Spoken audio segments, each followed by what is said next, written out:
The sea had turned traitor without warning.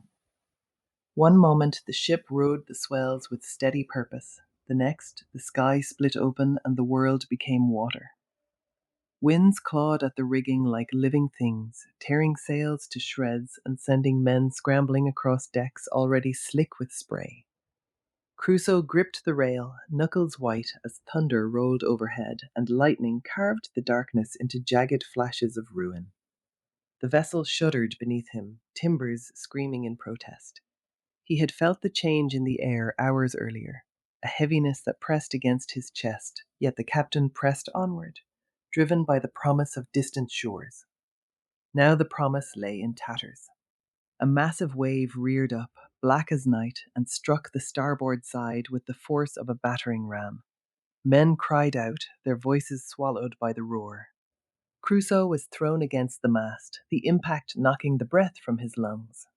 Salt stung his eyes as he fought to stand. The deck tilted sharply, and he slid toward the edge, fingers scrabbling for purchase on wet wood. The ship groaned again, a deep, mournful sound that seemed to come from its very bones. Water poured over the rails in torrents, dragging crates and barrels into the churning depths. Crusoe caught sight of the first mate, eyes wide with terror, before another wave swept the man away. There was no time to mourn.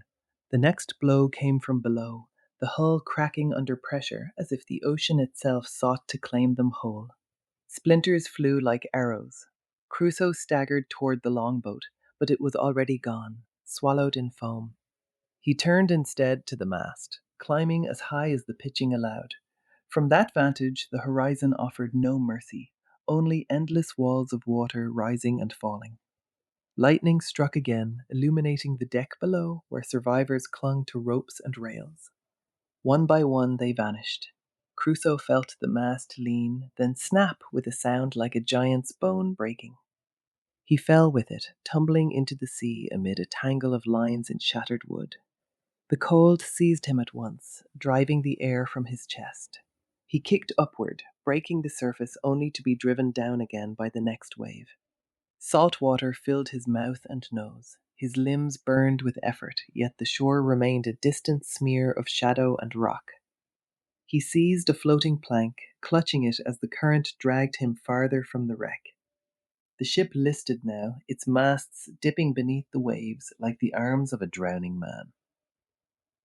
Crusoe watched it go under, the final plunge marked by a rush of bubbles and a silence that lasted only seconds before the storm resumed its howl. He fought the water for what felt like hours, body battered by debris and exhaustion. Each breath came harder than the last, his fingers numbed on the plank, yet he refused to release it. The tide pulled him closer to land at last, a jagged line of rocks and sand that promised no welcome. Waves hurled him forward, then sucked him back, scraping his skin against stone. He tasted blood mixed with salt. With one final surge, the sea spat him onto the shore, leaving him sprawled amid tangled ropes and splintered timbers. Crusoe lay there, chest heaving as rain lashed his face. The storm showed no sign of easing. Thunder cracked overhead, each peal vibrating through the ground. He pushed to his knees, then to his feet, legs trembling under their own weight. Wreckage littered the beach in every direction. Barrels split open, cloth fluttering like wounded birds, and here and there the pale shape of a body half buried in sand. No voices answered his calls. The island stretched before him, dense with shadow and the promise of unknown dangers. He staggered inland a few paces, seeking shelter beneath a stand of twisted trees. The wind howled through their branches, carrying the scent of brine and decay. Crusoe sank against a trunk, the rough bark biting into his back. His mind raced through the faces of those lost, the plans that had carried him across the ocean, now reduced to nothing but the sound of his own ragged breathing. The storm continued to rage, but on this strip of hostile land he was alone, the sea's cruelty having stripped away every companion and every certainty. Night would fall soon, and with it came the deeper chill of isolation. Crusoe gathered what scraps he could find, a length of rope, a sodden cloak, a single intact cask that might hold fresh water or nothing at all. He dragged them beneath the trees and sat, staring out at the foam-streaked waves. The island offered no answers, only the steady drum of rain and the distant crash of surf against rock. In that weighty quiet, his thoughts turned inward, to the long struggle ahead and the slim hope that something of his old life might still be salvaged from the wreckage scattered at his feet. Crusoe pushed himself upright from the damp earth, the weight of silence pressing against his chest like an unseen hand. The scattered remnants of the ship lay before him like broken promises, barrels half buried in sand, planks twisted by the surf. He had to move now, before the rain returned in force and washed away what little remained. He began with the closest chest, heaving it toward a cluster of rocks that jutted from the hillside like the ribs of some ancient beast. His muscles burned with each pull, yet the effort sharpened his focus. Supplies were thin enough already. A single lost barrel of powder or biscuit could mean starvation before the month turned. The island's trees offered cover, but their branches swayed with every gust, promising no true defense against the storms that had already claimed his ship. Loneliness crept in as he worked, settling like fog around his thoughts. No voice answered his muttered curses. No hand reached to steady a load that threatened to slip from his grasp. He paused beside a half-submerged crate, breathing hard, and the emptiness echoed louder than the surf. In that moment the fear returned, sharper than before, whispering of eyes watching from the dense undergrowth, of shadows that might belong to men or worse. Crusoe forced the thought aside and dragged the crate uphill. He chose a shallow overhang in the rock face, its mouth narrow enough to defend, yet wide enough for his needs. There he stacked the salvaged wood into a rough wall, lashing planks together with cord from a frayed rope. Each knot tightened his resolve, but the work felt endless. The sky darkened overhead, and a distant rumble warned of another downpour. He needed the shelter finished before nightfall, before the cold and wet could sap what strength he had left. As he hammered a final brace into place with a flat stone, the island's sounds pressed closer. Birds called in harsh bursts, then fell silent. Leaves rustled without wind. Crusoe straightened, heart hammering, and scanned the tree line. Nothing moved, yet the stillness carried its own threat. He had read of such places in old accounts, islands that swallowed men whole. Now he stood inside one, alone, with only his hands and dwindling stores between him and ruin. He hauled the last barrel inside the crude enclosure and sealed the gap with a woven mat of palm fronds. The space was small, barely room to stretch out, but it blocked the wind. Water dripped from the rock ceiling, and he caught it in a tin cup, tasting salt and iron. Supplies would last perhaps 3 weeks if he rationed strictly. After that, the sea would have to provide, or the island's hidden fruits would prove his only hope. The thought of venturing deeper into the interior tightened his throat. What waited there beyond the visible shore? Crusoe sat against the new wall, knees drawn up, and listened to the first heavy drops strike the roof. Each impact seemed to measure the distance between his old life and this one. He missed the creak of timbers, the murmur of crew, even the quarrels that had once annoyed him. Here there was only the pulse of his own blood and the question of how long a man could endure without another soul to share the burden. The fear grew heavier in the growing dark. Unseen threats felt nearer now, as if the island itself tested his will with every gust that rattled the makeshift door. He checked the pistol at his belt, powder dry for now, and laid the cutlass within reach. The weapons offered little comfort against hunger or the slow erosion of hope. Yet they were something, a line drawn against whatever might come. Outside, the rain thickened, turning the world to grey. Crusoe closed his eyes and willed sleep to come, knowing dawn would demand more labor, more choices, and the same crushing quiet that had followed him from the beach. The fortress stood, however crude. For tonight, it would have to be enough. Morning arrived without mercy, the grey sky pressing down on the island like a judgment. Crusoe stirred inside the rough barricade, his limbs stiff from the damp earth, and pushed the door open to face the light. The rain had passed, leaving the ground soft underfoot, and he stepped out to check the traps he had set the day before.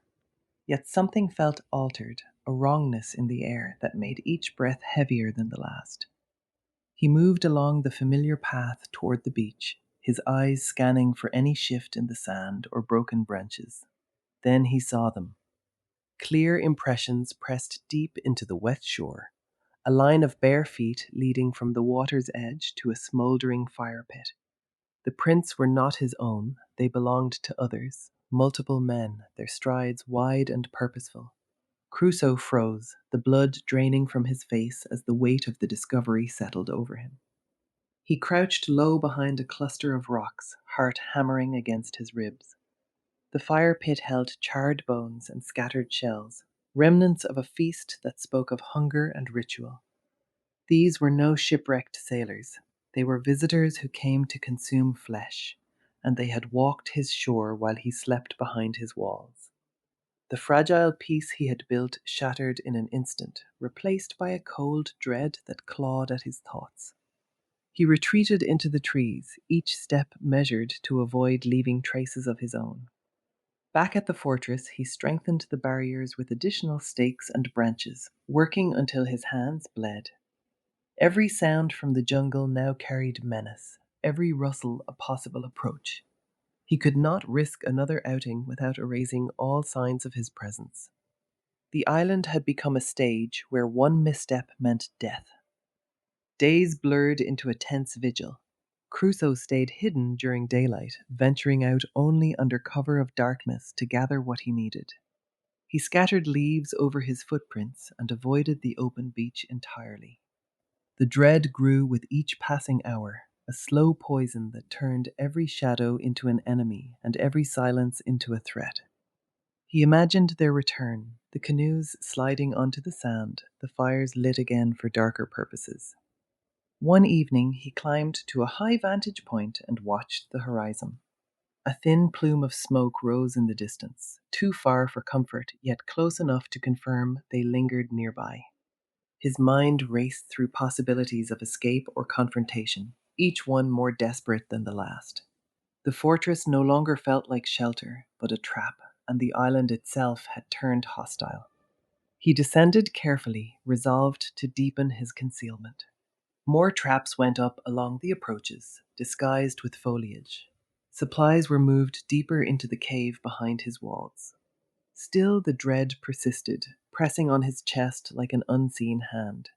He slept in short bursts, waking at every distant call or wave crash, convinced the visitors drew nearer with each tide. By the end of the week, the island felt smaller, its boundaries closing in around him. Crusoe sat in the growing dark, listening to the wind through the trees, and accepted that his solitude had ended. The enemy had left their mark, and now every choice carried the cost of survival or extinction. Crusoe rose from his seat in the dark, the weight of that acceptance pressing on his chest like the humid air itself. He gripped his musket tighter and slipped from the cave mouth into the moonless night. Every step forward felt like a challenge to the island itself, daring the visitors to reveal their next move. The wind carried faint sounds now, not just waves but voices raised in some grim rhythm.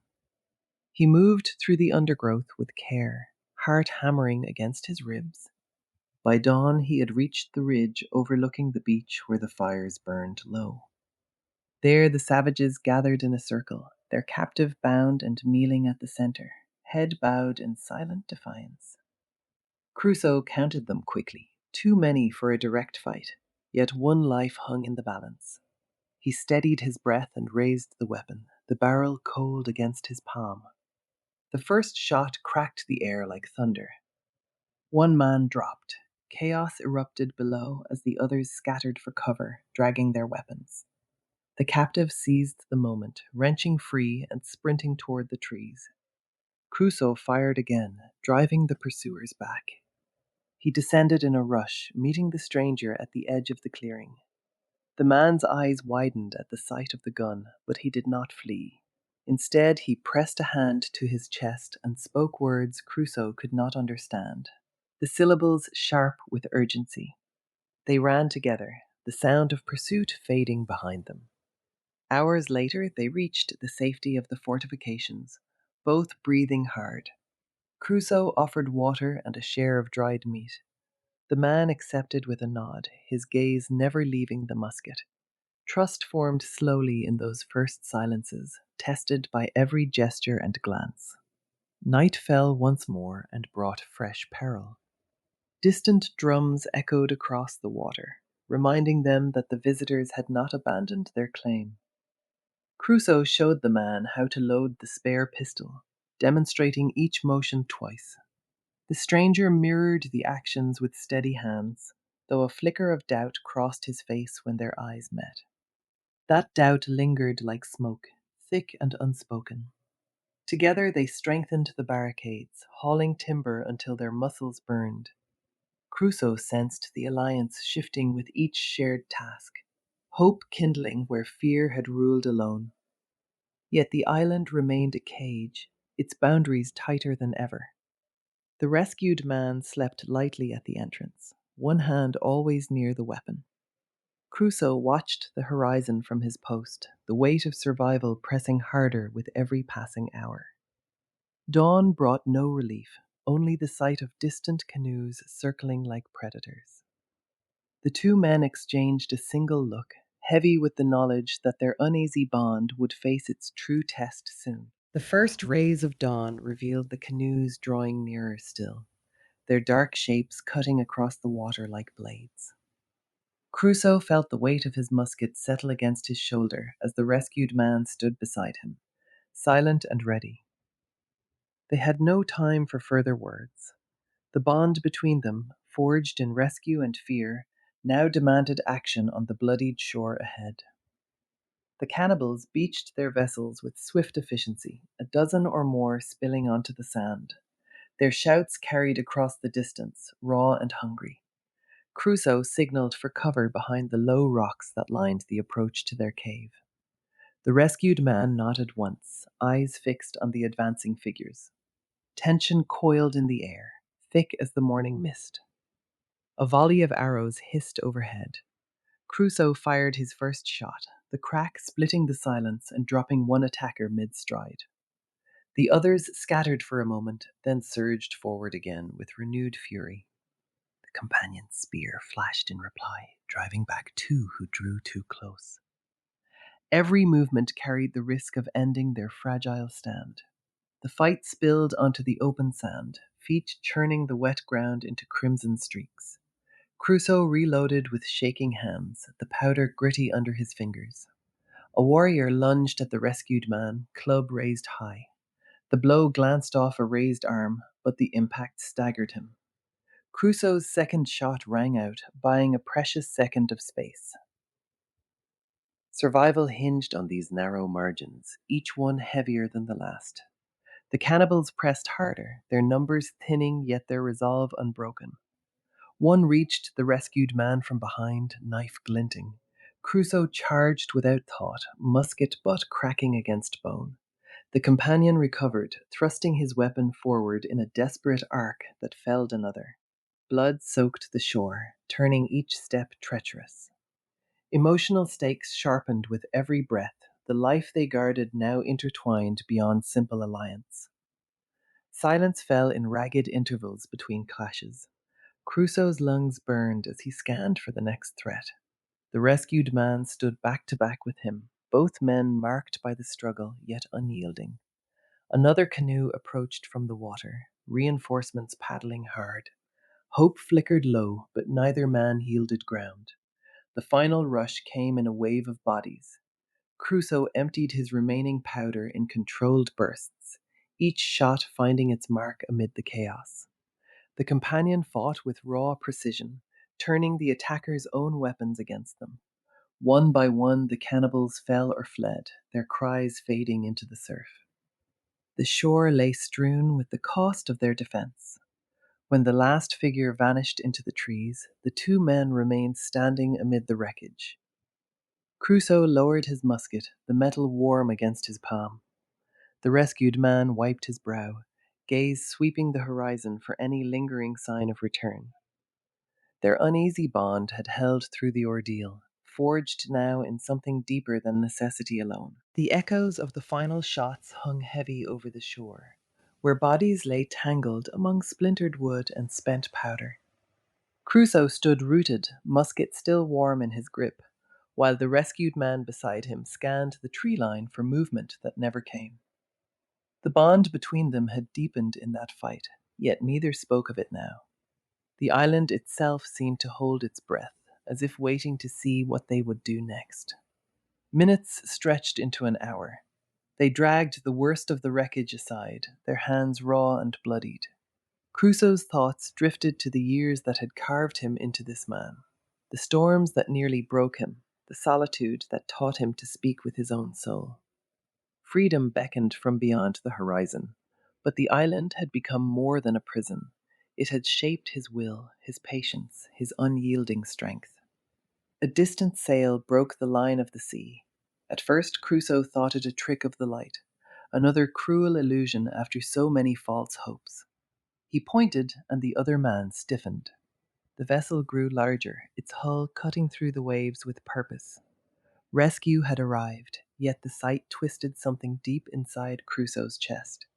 He had prayed for this moment, dreamed of it through endless nights. Now that it stood before him, the weight of all he had endured pressed harder than any chain. They hailed the ship with frantic signals, waving shirts and firing a final round into the air. The crew responded with shouts across the water. A boat lowered, oars flashing as it approached the shore. Crusoe felt his pulse hammer against his ribs. Part of him wanted to run back into the trees, to reclaim the life he had built from nothing. The island had forged him through fire and isolation, granting wisdom no civilized man could claim. Leaving meant surrendering that hard-won identity. The sailors reached the beach and waded ashore, their faces alight with surprise at finding survivors. Questions flew, but Crusoe answered only in fragments. His gaze kept returning to the green hills behind them, the caves that had sheltered him, the fields he had tamed. The rescued man clasped his hand in thanks, urging him forward. Yet Crusoe lingered, boots sinking into the sand that had become his only home. They loaded what little they could carry. Crusoe's tools, his journal of days marked in notches on a post, a few seeds saved from the last harvest. Each item felt like a fragment of himself being stripped away. The captain called from the boat, voice edged with impatience. Time pressed like a blade. Crusoe turned once more to the island, its silence now a farewell rather than a companion. The years had taught him that true freedom lay not in escape alone, but in carrying the lessons forward. He stepped into the surf, the water cold against his legs, and climbed aboard without looking back. The oars pulled them toward the waiting ship. Crusoe sat rigid, the island shrinking behind him, its outline blurred against the sky, taking with it the desperate struggles and quiet victories that had defined him. The rescued man spoke of home and family waiting on distant shores, but Crusoe heard only the crash of waves against the hull. He had survived the ordeal, yet the island's hold remained. Its wisdom settled over him like a second skin, heavy and unyielding. The sea opened ahead, vast and uncertain, while the shore faded into memory.